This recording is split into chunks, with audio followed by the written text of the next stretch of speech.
Hozirgi kunda ko'proq meni oldimga keladigan patsientlar bu подростковый возрастdagilar.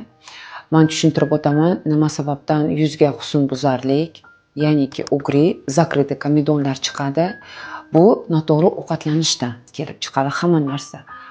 Birinchidan gazli ichimliklar, har xil fast foodlar, chipslar, chaqchuqlar, achchiq chuchuklardan bo'ladi va yana eng yoqadigan narsa bu demadikoz deyiladi. Demadikoz bu nima bu? Teri bitkanasi. U nima orqali yuqadi? Hozirgi mana yoshlar, ayol qizlar, masalan sportzalga boradi, birovni sochig'ida yuzlariga artadi yoki qizlarimiz birovni kosmetikasini olib ishlatishadi. Har bitta odamda organizmi har xil, kiprik kanasi bo'ladi, yuz kanasi bo'ladi.